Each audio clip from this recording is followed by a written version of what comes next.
distinguished panelists and distinguished participants from across the globe. Thank you for joining us this morning or this afternoon, depending on which part of the globe are you. On behalf of the management and staff of the Nigerian Advanced Legal Studies, and also on behalf of our partner institution, the African Center, headed by Mrs. Juliet Ebekaku, we would like to actually express our profound gratitude to our distinguished panelists for finding time to join us actually today, and for our actually participants that also join us from across the globe. As organizers of this program, we believe strongly that the theme of this of today's hybrid webinar is very topical and relevant.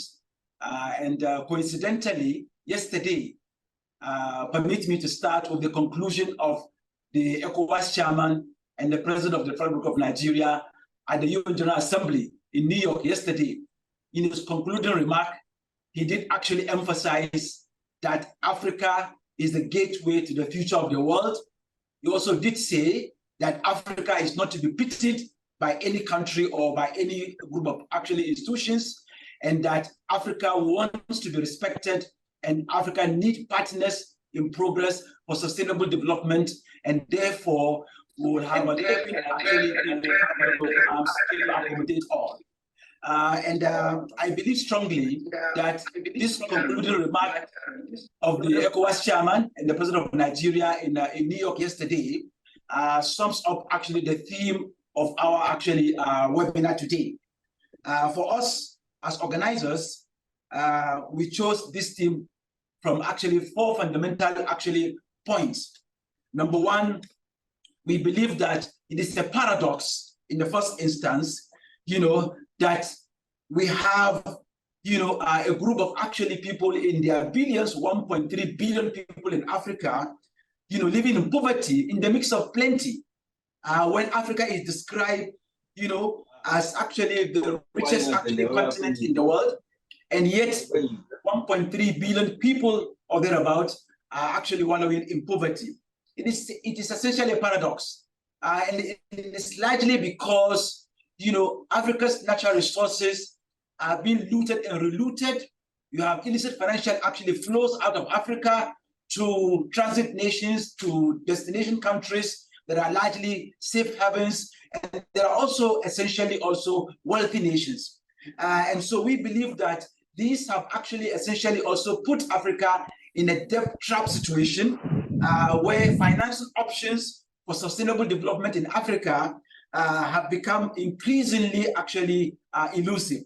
And we believe that, it is very, very important, as our second point, that the worrisome situation is that there is a power game in the processes of recovery and return of Africa's stolen assets. And we believe that the complexity in the processes itself, allows room for corruption actually to continue to devastate our economic growth as a continent, particularly countries of origin, of this African stolen actually wealth. And we also believe that illicit funds are being laundered through different jurisdictions, and then they are integrated into other economies that are largely actually countries of destinations or the so-called safe haven countries. Often actually they are the wealthy countries at the same time. Our third point, in my view, is that recovery and return of Africa's stolen assets cannot succeed. We've been lectured and then continuously been lectured, and then we've been actually told not once, not twice, not thrice, that as a matter of fact, the processes for asset recovery and return is a very complex actually, process, to the extent that you cannot succeed without an international cooperation. And the reason actually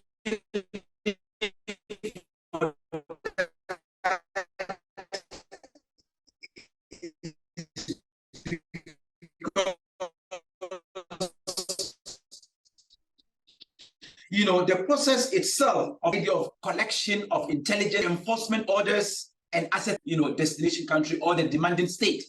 In our view, this raises the question as to whether it is true, the assertion that Africans, lack two things in this process. One, capacity. Is it true that we as Africans, we lack legal, institutional, human, technical, material, capacity to process for assets recovery and return? And is it also true that we lack the second capacity, and that is the question of trust deficit? That even if the process actually succeeds and we have actually the funds being repatriated, do African leaders have the trust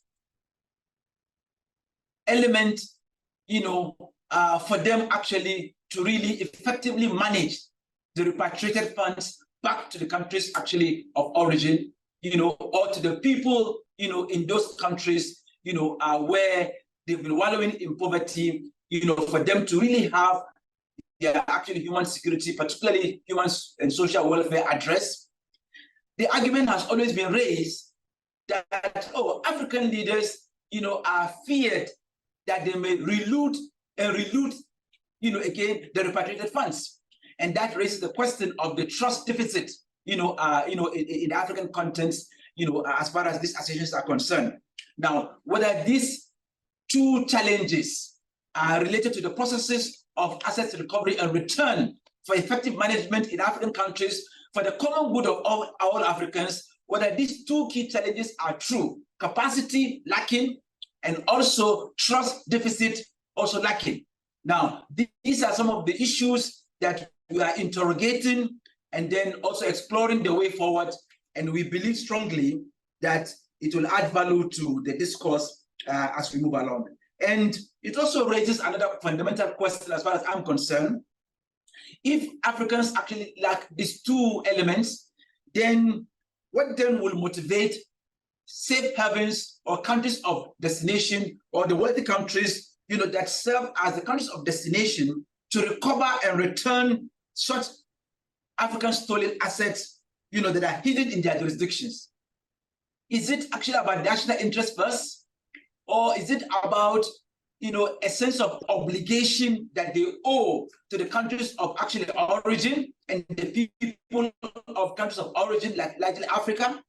Or it is about some kind of a treaty actually requirement, particularly Articles 51 to 59 of the United Nations Convention Against Corruption, that will actually propel African countries to trigger Article 22 of the African Charter on Human and People's Rights, that confers on all peoples in Africa the right to socio-economic development in Africa.